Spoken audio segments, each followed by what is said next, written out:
There's a saying, history is written by victors, and the vanquished are doomed to read it.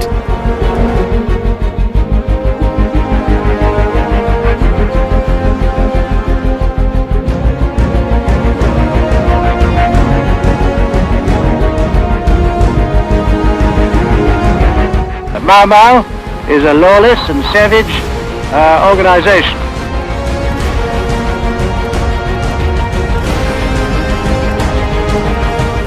We're not concerned of robbing people. Prime Minister, the Honorable Jomo Kenyatta.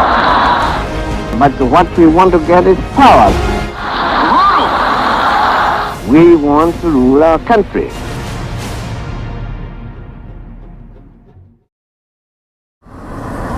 And so, on Monday the 27th of January 1964, Taifa Leo, the preferred newspaper by Kenyan Africans, was sold on the streets of a newly independent Kenya with this headline. Its first paragraph making it clear just who the heroes of the day were at the time. Field Marshal Baimungi sasa ni maiti. Jenerali Chui ni maiti pia. Gaidi mwingine asiye na cheo M. Kiugu amewawa pia. Vifo hivi vitatu vya viongozi wa wale waliokataa kufuata amri ya baba wa taifa Rais Jomo Kenyatta ya kutoka msituni kabla ya Januari 12 vilitokea jana baada ya jeshi la polisi kuingia msituni huko Meru na kushambulia magaidi hawa na kuwaua.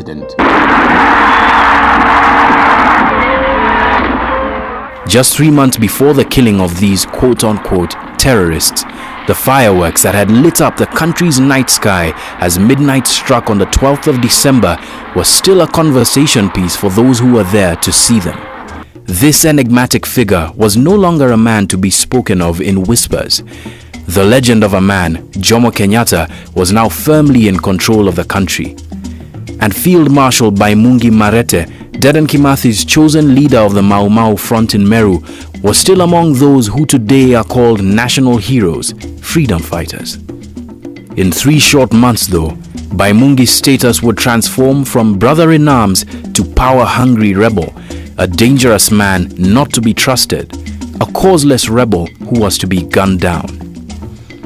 But what if the story of the vanquished Mau Mau Field Marshal Baimungi wasn't that of a rebel who was crushed by the long arm of the law, but a story of murder?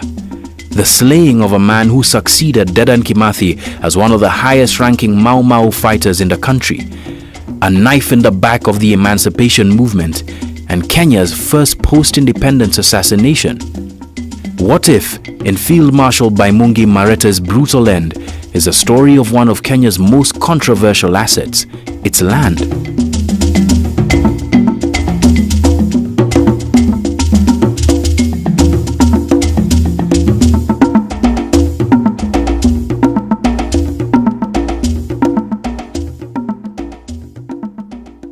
"118 years ago, in 1895, the people living in the land that would become known as Kenya awoke to a new reality, that their land had become a British protectorate.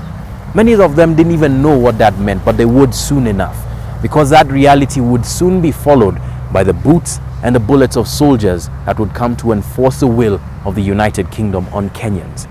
Laws were signed that stole the land from underneath them, and Kenyans became tenants at will on land that their forefathers had roamed as their own.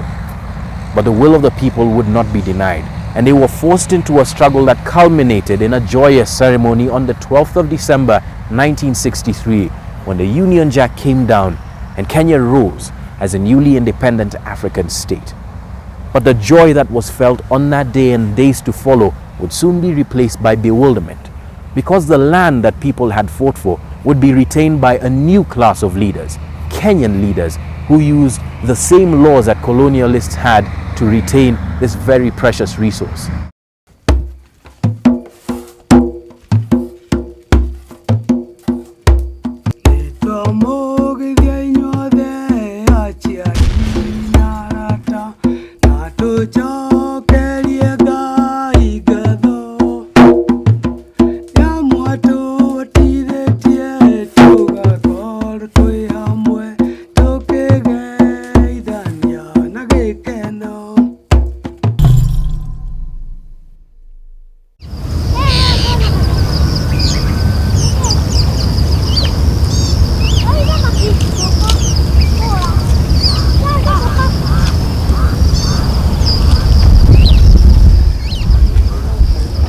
tawa Evangeline Muthoni abai mungi nombe tawa na thina ndite mbuga guti mutongoria wondo ututiri ndite thina nyingi muno onde takiri uria ankana.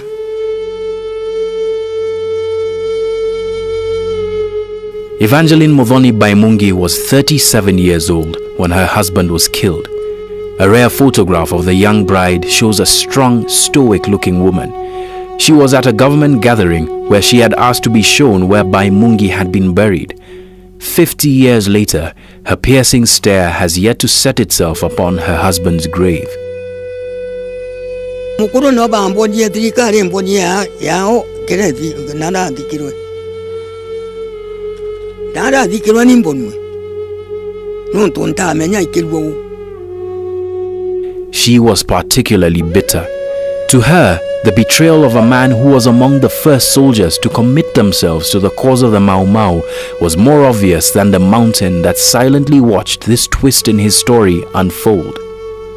Mau Mau Field Marshal Baimungi Marete was born 89 years ago in Mwerero village in what is now Meru County. Kirinyaga, the mountain from which Kenya would get its name, silently witnessed as a young, towering man from the Meru community, known in the region for their large frames and fierce personalities, would be conscripted into the King's African Rifles to fight in